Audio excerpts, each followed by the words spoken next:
उन्होंने वो टोंट वाली स्माइल होती है ना, वो दी और बोले कि आईएएस बन जाएगा, कि पापा आईएएस बनना है। तो उनको पता नहीं बेचारों को क्या कुछ है, क्या सीन है। तो बोले बन जा। दो ऑप्शन था, घर जाऊं 10-15 हजार की जॉब करूं, घर संभालूं, या फिर दिल्ली जाऊं। निषाद सर का मैंने यूट्यूब पे वीडियो देखा था, काफी अच्छा पढ़ाता है। मैंने उनसे पूछा कि क्या फीस है सर, कैसे तैयार करना है, सोचिए सारा उन्होंने बता दिया। पर मैंने उनको कहा कि सर मेरी कंडीशन ये है कि इस टाइप से मम्मी ये काम करते हैं। तो उन्होंने पूछा कितने दे सकते हो आप। तो मैंने कहा मैं सारे दे दूंगा सर आपको, ऐसे तो पर दूंगा सर मैं सिलेक्शन के बाद। संडे को मेस में खाना नहीं मिलता था, तो वो भी दिन याद है मैम कि भूखे सो जाते थे। मुझे पहले पता नहीं था मैम कि कलेक्टर कंडक्टर में क्या फर्क होता है। In rural Haryana, a young man stood up for his mother's right to fair payment. His mother, a Manrega worker, was denied 220 rupees by a local contractor. When the son Hemant intervened, the contractor mocked him, asking, "Are you a collector?" This single remark ignited Hemant Parik's dream to join the civil services and fight for justice. While growing up, his mother was a Manrega worker and father a Pandit. He had to face double whammy. Besides facing financial issues, he was disabled as well, having only one functional hand. However, all this didn't matter in front of his unwavering dedication and support of his family.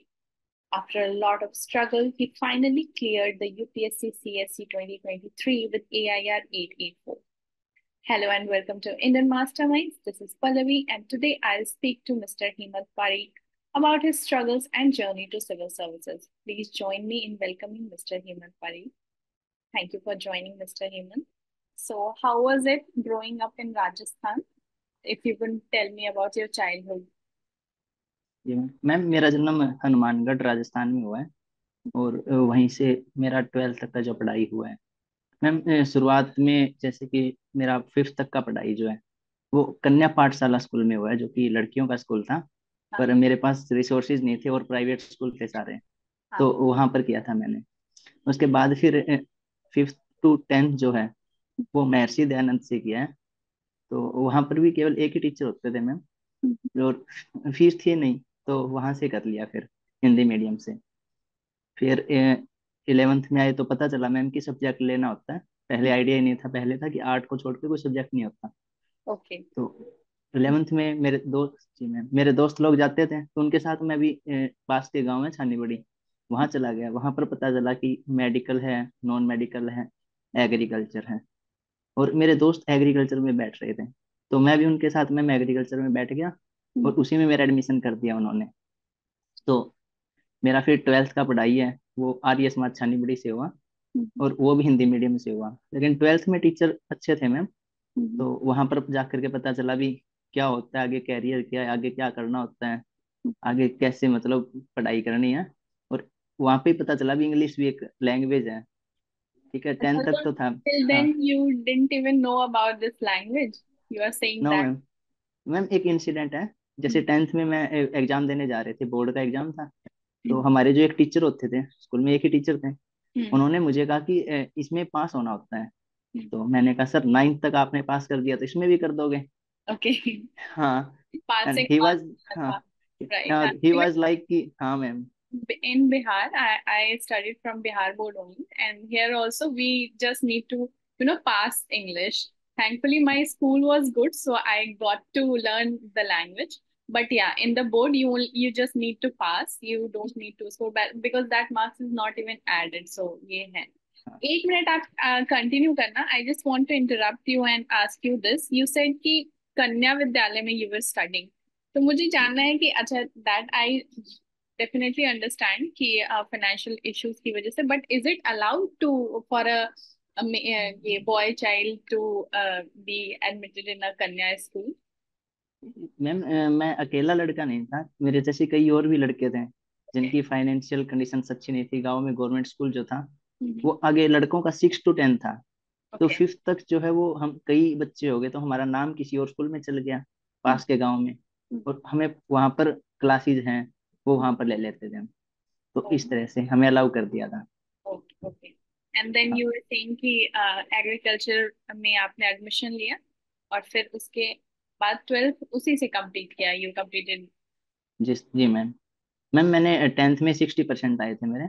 वो 10th का incident बता रहा था मैं, जब board के exam थे sir ने कहा कि इसमें पास होना होता है। हम्म। तो मैंने कहा सर आप ही कर दोगे, 9th तक किया। तो हम्म। उन्होंने कहा नहीं नहीं, क्या है ये लैंग्वेज है, बाहर से कॉपी चेक हो कराएगा। हम्म। तो मैंने कहा इसमें क्या करना है सर। तो उन्होंने कहा कि आपको जो आता है ना, EJMR वाजवर लिख कर आ जाना। Okay. और मैं, हाँ, फिल इन द ब्लैंक्स में मैं सेम ही करके आया, मुझे नहीं पता क्या है। EJMR किसी में वाजवर भर रहा हूँ, पैसे से देख आंसर लिखने होते थे, तो उस तरह से 49 मार्क्स आ गए थे अच्छा। और पास हो गए थे। तो आइडिया नहीं था मैम इंग्लिश का, क्या इंग्लिश है। फिर धीरे धीरे करके 12th पास हुआ मैं। तो उसके बाद मैंने जेट का एग्जाम दिया मैम, जो कि राजस्थान में BSc एग्रीकल्चर के लिए होता है। तो मैं पहले 12th के साथ उसको क्वालिफाई नहीं कर पाया। फिर मैंने गैप लिया 1 साल का, तो फिर तैयारी की, फिर एग्जाम दिया। तो मेरा एग्जाम अच्छी रैंक से पास हो गया मैम। लेकिन एडमिशन के टाइम मुझे पता चला उसमें फीस लगती है 7-8 हज़ार रुपये शुरू में। और मेरे पास वो नहीं था, तो वो सीट छोड़ना पड़ा मैम, इतनी तैयारी के बावजूद भी वो सीट छोड़ दिया। बिकॉज आपके पास यू couldn't अरेंज 7-8 thousand. जी मैम। जी मैम। हाँ. देन किस, I'm so sorry कि I am taking you to those times, but no ma'am. you were saying, I just जब हम इन कॉन्वर्सेशन शुरू कर रहे थे, you were saying कि 12th के बाद थोड़ी कंडीशन और खराब हो गई थी आपके पेरेंट्स, शायद आपके पापा is a priest and your mother works as a worker, daily wage worker for MNREGA. जी ma'am. So then you came to Haryana, you were just mentioning. तो वो situation actually क्या हो गई थी, if you could explain. जी ma'am, ma'am जैसे पापा प्रिस्ट हैं, लेकिन पापा उस प्रिस्ट के पैसे नहीं लेते मैम। वो अच्छा. सिर्फ सोशल सर्विस के नाम पे प्रेस्ट है। जैसे कि हमारे साइड में लोअर कास्ट जो है, हम्म. उनके कोई पंडित नहीं जाता मैम काम करने। तो हम्म. मेरे पापा उनके काम करते हैं कि हम्म. आपका कोई काम है मुझे बताइए, वहां से पैसे अगर कोई देता है वो हम्म. गौशाला में दे देते हैं। हम्म. या किसी के बेटी पैदा हो गई मैम, हम्म. तो हमारी साइड इतना वो नहीं था बेटियों के लिए। हम्म. तो उनका नाम है वो मेरे पापा निकलवाते हैं कि बेटी हो गई तो मैं कुछ नहीं लूंगा, मैं नाम निकलवाऊंगा। उस तरह से करते हैं। तो उनका प्रिस्ट का काम इतना नहीं है मैम, वो एक सोशल सर्विस मानूंगा मैं उसको।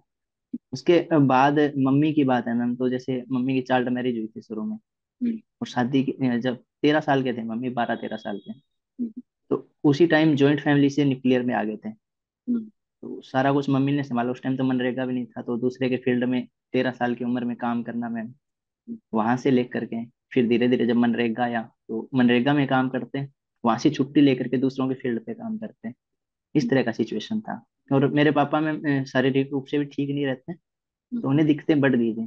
तो तभी हमें फिर सिरसा बुआ जी के पास रहना पड़ा कि वहां पे डॉक्टर को वो अवेलेबल हो जाए। सरकारी हॉस्पिटल है मैम सिरसा में, तो वही है। हम्म. तो फिर वहीं की रेजिडेंसी ले ली मैम। और 12th के बाद जब जेट की सीट छोड़ दी, तो किसी ने कहा कि इसको डिप्लोमा करा दो टीचर का, ये हम्म. टीचर लग जाएगा। हम्म. क्योंकि मैं पढ़ने में ठीक था मैम खुद से। तो मुझे लगा कि हाँ ठीक है भाई, टीचर बन जाते हैं। मैंने ma'am diploma in elementary education किया। तो वहाँ पता चला इंग्लिश में है मैम, हरियाणा में सारा कुछ। और जाते ही फर्स्ट सेमेस्टर में ही इंग्लिश में बैक आ गया। हाँ। क्योंकि कभी उसके, कभी पढ़ा ही हाँ राइट. जी, उसके आप बाद सेकंड टाइम जी बात मैम। बता रहे हो, मुझे ये बस जानना है कि ये किस ईयर की बात बता रहे हो, आफ्टर मतलब 12, मतलब 12 के बाद।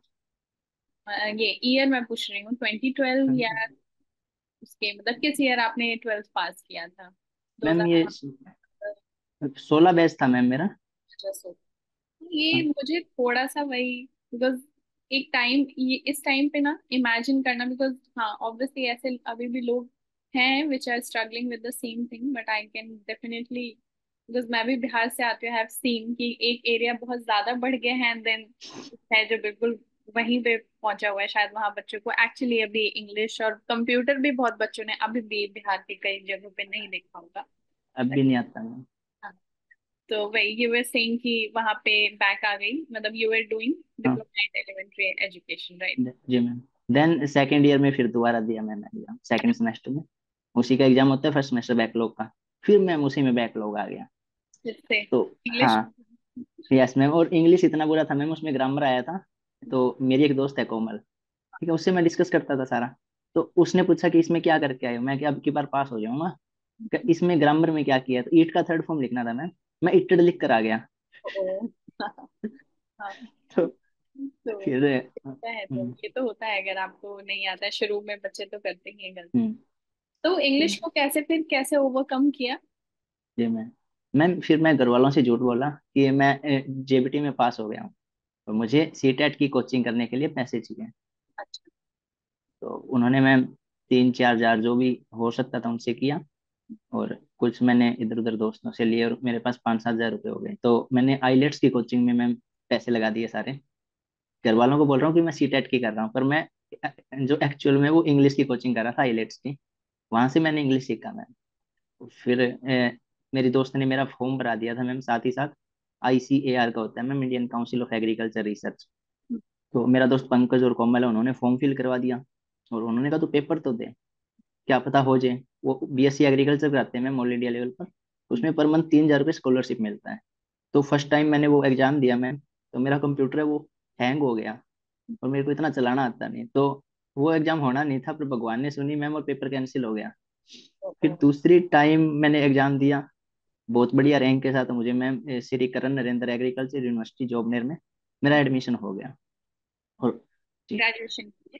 जी। और ये था मैम कि स्कॉलरशिप आएगा आपको, तो किसी से पैसे उठा कर दे देते हैं। शुरू में उसकी 7 हजार रुपये फीस थी, तो मैंने अपने रिलेटिव हैं एक, उनसे पैसे लिए, और मैंने वो दे दिए वहां पर जाकर के। फिर मुझे पता चला मैम कि मेरे एडमिशन के 3 से 4 दिन में एग्जाम स्टार्ट हो गए, क्योंकि जो स्टेट एग्जाम के थ्रू आए थे उनका तो सिलेबस हो गया था उनके साथ, और मुझे पता ही नहीं सब्जेक्ट क्या क्या है।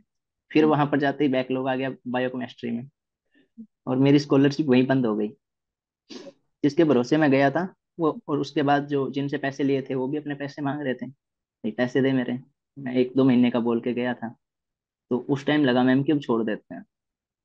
तो मैं जैसे वो एग्जाम हुए तो उसके बाद मैं छोड़ने वाला था, तभी मेरी मुलाकात हुई मैम ऑल इंडिया पारिक महासभा वहाँ पर। तो वहाँ पर रात में मैं जाता था मैम उनकी मीटिंग्स में। जब भी वो 12-1 बजे बुला रहे हैं तो भी मैं जा रहा हूँ, क्योंकि मुझे ज़रूरत है। तो उन्होंने मैम 2 साल की फीस पे की मेरी। फिर 2 साल बाद उनको कॉल किया तो मैम उधर से भी रिस्पॉन्स आना बंद हो गया था।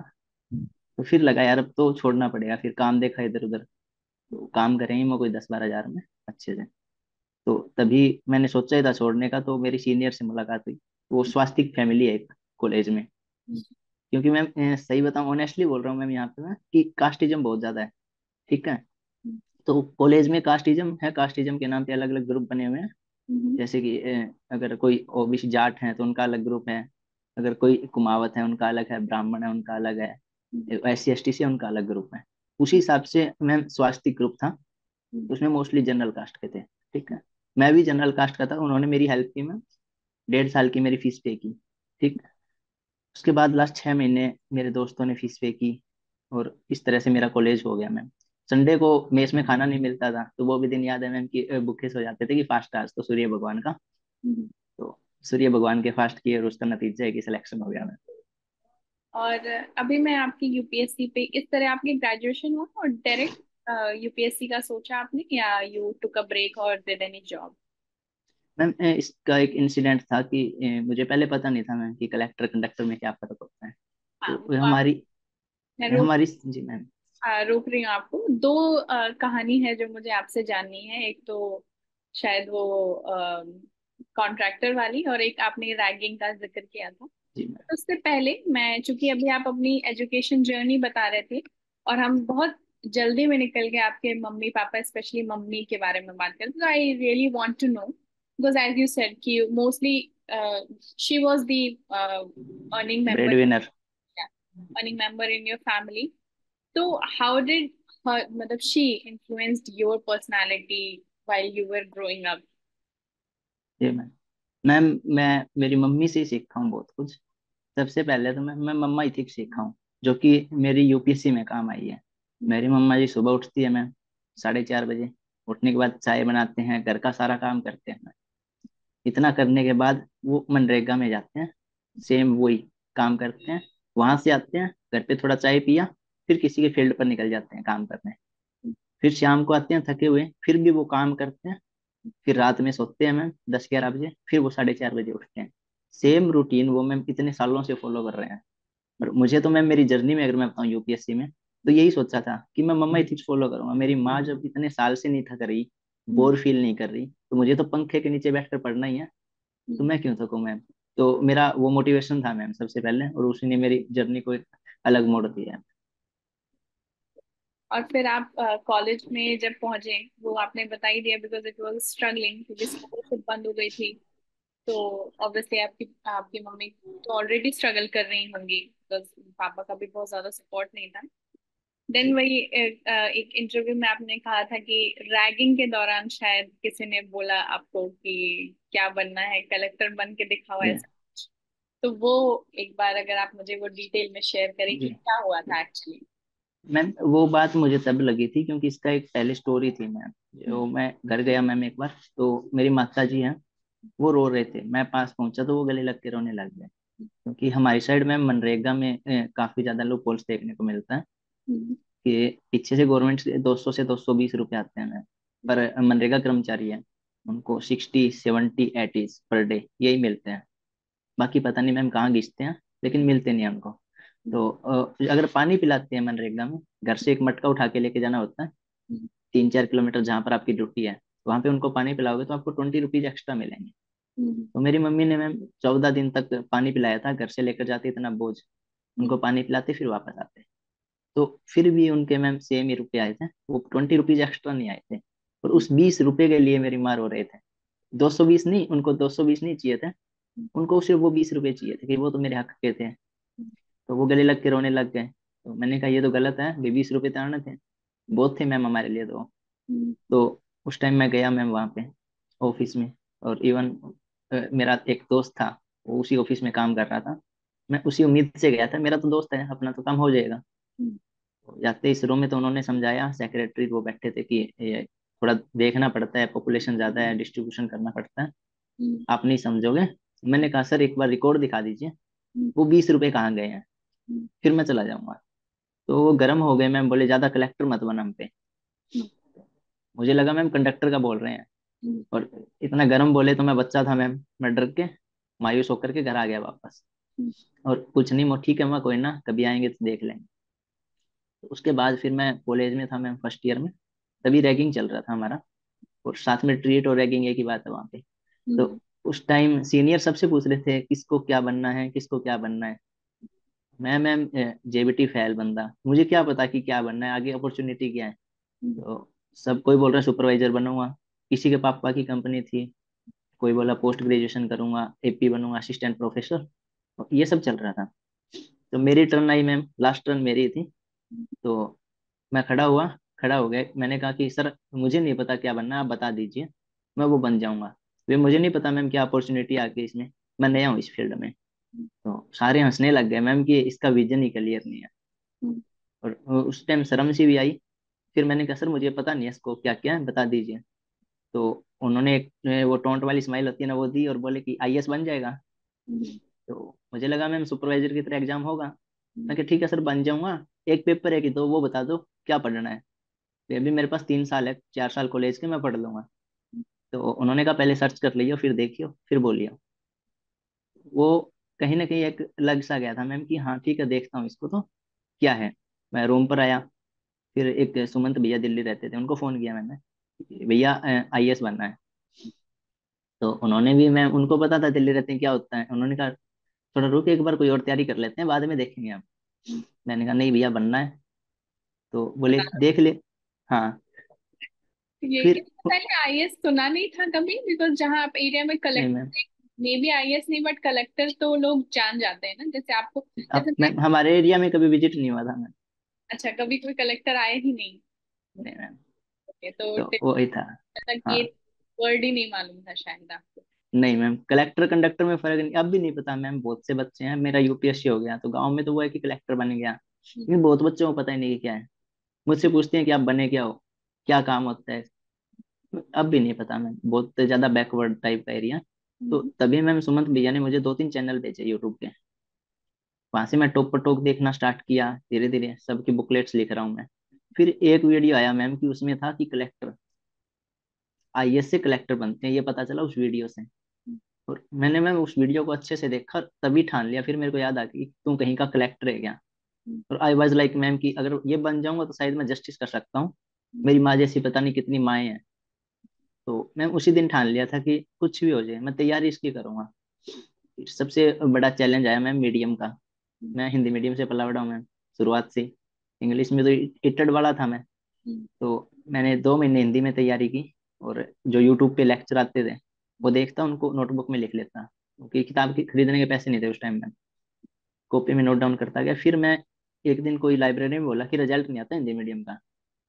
मैंने सर्च किया मैम, तो वो सच्चाई थी मैम, कहीं ना कहीं 30-40 लड़के सेलेक्ट हो रहे हैं अगर 1000 में से, 800 में से, तो रेशियो बहुत कम था।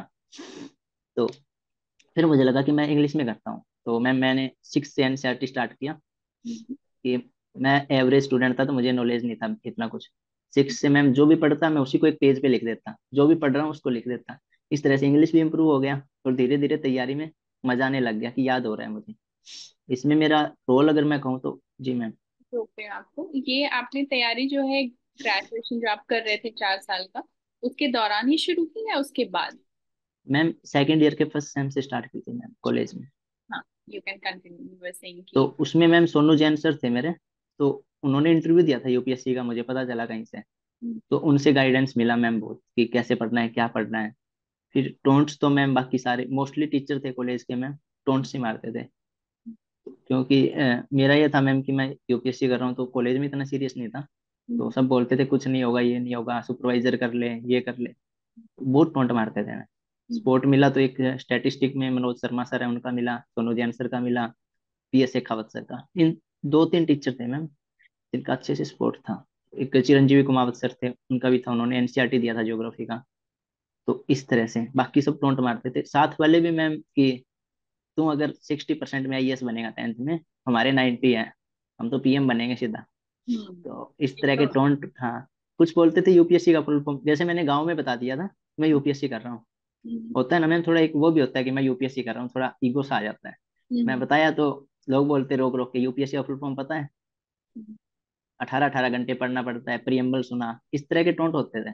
पर वो कोई दिक्कत नहीं है, हम कर रहे हैं, धीरे धीरे कर रहे हैं। तो कोविड वरदान था मैम मेरे लिए, कोविड में अच्छी पढ़ाई हो गई। फिर 2020 का मैम रिजल्ट आया था, तो गौरव पांडे सर ने इंटरव्यू दिया था। तो किसी ग्रुप में उन्होंने मार्कशीट शेयर किया, और उनका कुछ एक मार्क्स से रह गया था। तो वहां से मैंने उनको टेलीग्राम पे मैसेज किया, कई मैसेज किए, तो उन्होंने शेयर नहीं किया। मैंने कहा सर थोड़ा सा गाइड कर दो, ये मेरी कंडीशन है, इस तरह से मुझे तैयारी करनी है यूपीएससी की। और इतने हम्बल है मैम कि उन्होंने कॉन्टैक्ट नंबर शेयर किया, तो वहां से उन्होंने गाइड करना स्टार्ट किया। और अभी फाइनल रिजल्ट आया उस दिन तक उन्होंने थ्रू आउट मेरी जर्नी मुझे गाइड किया है। गौरव पांडे सर, जो कि 2021 में उनका आईपीएस हो गया था। हाँ। फिर धीरे धीरे मैं बढ़ता गया मैम जर्नी में। हाँ फर्स्ट अटेम्प्ट कब दिया आपने? मैम, कॉलेज में मैंने ट्राई कर लिया था जब मैं एलिजिबल भी नहीं था मैम। ईयर क्या था? 22 का दिया था। और उसके बाद इसमें सिलेक्शन हो गया, तो फर्स्ट ईयर जी। में प्रीलिम्स यू कुडंट क्रैक? नहीं मैम, प्री में कोई दिक्कत नहीं था, पर डेफ बनने के लिए डिग्री चाहिए होता है ना, वो भी नहीं था मेरे पास। तो हाँ, तैयारी मेरा अच्छा हो गया था मैम 4th ईयर तक, क्योंकि सेकंड ईयर से स्टार्ट किया था। और मुझे गाइडेंस इतना अच्छा मिल रहा था ना, कि गौरव पांडे सर है, उन्होंने शुरू से ये बोला मैम कि एनसीईआरटी पढ़ना है 6ठी से 12वीं, कोई कुछ भी बोले। स्टैंडर्ड बुकलेट्स उन्होंने बताया, उन्होंने कहा कोई कोचिंग नहीं लेनी, खुद से करना है, खुद से हो जाएगा, कोई दिक्कत है तो मुझे पूछ लेना। और सबसे बड़ा अगर रोल मैं कहूँ मैम क्या था, कि पीवाईक्यूज का था। पीवाईक्यू और सिलेबस का वो बच्चे इग्नोर कर देते हैं, लेकिन वो मुझे सही से समझाया गया था। वो अपना 2-2 घंटे का टाइम दे देते थे मैम कॉल पे मुझे समझाने के लिए, कि कैसे करना है, कि प्री है उसके 4 ऑप्शन है, चारों ऑप्शन पे रिसर्च कर गए। 1970 से अब तक के पीवाईक्यूज रट रखे हैं मैंने, उन पे रिसर्च कर करके, तो उससे मेरे सारे कॉन्सेप्ट क्लियर हो गए। सेम मेंस का बोला कि थीम्स वाइज डिवाइड करो, तो मेरा तैयारी हो गया था। तो उसके बाद मैंने कॉलेज में जैसे तैयारी हुआ, फिर कॉलेज पास आउट हुआ मैम मेरे को। तो मुझे आज भी याद है कि मैंने पापा को फोन किया था सबसे पहले, लास्ट डे था कॉलेज का, कि पापा आईएएस बनना है। तो उनको पता नहीं बेचारों को क्या कुछ है, क्या सीन है। तो बोले बन जा। मैं क्या, बन तो जाऊंगा, पर थोड़ा सुन लीजिए आप, इसमें कोचिंग में 2-2.5 लाख रुपए लगते हैं, दिल्ली रहने का इतना खर्च होता है, तो क्या करेंगे अपन। तो उन्होंने कहा कि अपने घर है भाई, ये बेच देंगे तेरे लिए, तेरे लिए तो कमा रहे हैं। तो मैं फीलिंग अंदर से आया कि नहीं यार, घर तो नहीं बिकने देंगे, दादाजी ये देख के गए हैं। तो फिर मैम वो, ठीक है पापा कोई ना, मैं कर लूंगा मैनेज। तो कॉलेज की मैम फेयरवेल पार्टी थी उसी दिन, मैंने सारा काउंट किया, 1500 रुपये थे। 100 रुपये फेयरवेल में तिलक निकलवाते हैं, दे दिए। रुपये बचे 1400। दो ऑप्शन था, घर जाऊं, 10-15 हजार की जॉब करूं, घर संभालूं, या फिर दिल्ली जाऊं, अपना सपना पूरा करूं। तो मैं मैम सामान पैक किया, दिल्ली की बस में बैठ गया 1400 रुपये लेकर के। दिल्ली पहुंचने के बाद मेरा दोस्त है मैम जोगिंदर सियाग, मैंने उसको फोन किया कि यार मैं दिल्ली आ गया हूँ और मुझे यूपीएससी की तैयारी करनी है, मुझे थोड़ा रहने का मैनेज कर दे एक बार, मैं बाकी सब कर लूंगा। तो उसने अपना एड्रेस दिया और रूम तक पहुंचे तो मैम ऑटो का सारा कुछ करके मेरे पास 200 या 240 रुपये बचे थे। तो उसके रूम पे जाके रोना भी आ गया था कि यार कैसे, वो बोला मैनेज हो जाएगा, कोई दिक्कत नहीं है, तो एक बार रह पड़ आराम से, अच्छे से तैयारी कर। तो उस दिन फिर मैं, शाम हो गई, उस दिन बैठ गए हम, फिर मैंने उसको कहा यार माहौल दिखा दे मुझे यहाँ का। तो मैं नादान उम्र में देख लेते हैं कि माहौल क्या है, कितने बच्चे पढ़ रहे हैं, किस टाइप से हैं, कोचिंग दिखा ला। तो 2 3 कोचिंग में गया मैं कि सर मेरे पास पैसे नहीं है, मुझे कोचिंग करना है। मैम कोई सहायता नहीं मिला वहां से, तो सबने कहा कि बिना पैसे के नहीं होगा। फिर मैं हताश सा हो गया, फिर मुझे लास्ट ऑप्शन था मेरा सोशियो ऑप्शनल था। निषाद सर का मैंने यूट्यूब पे वीडियो देखा था, काफी अच्छा पढ़ा। तो निशा। मैंने, निषाद सर है ma'am, Nishad Singh, level up IAS में सोशियोलॉजी की फैकल्टी है। तो मैं उनसे मिलने गया मैम कि सर 5 मिनट मिलना है आपसे। तो वो बोले ठीक है बैठो। मैंने उनसे पूछा कि क्या फीस है सर, कैसे तैयार करना है सोशियो, सारा उन्होंने बता दिया। पर मैंने उनको कहा कि सर मेरी कंडीशन ये है कि इस टाइप से मम्मी ये काम करते हैं। तो उन्होंने पूछा कितने दे सकते हो आप।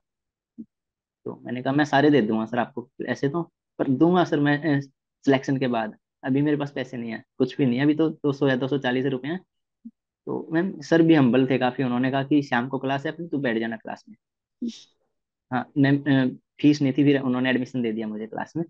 वहां से मेरी जर्नी ने एक अलग मोड़ ले लिया कि अपना ऑप्शनल तो हो गया था यार। अब दिक्कत थी मैम कि रहने खाने का क्या मैनेज करें।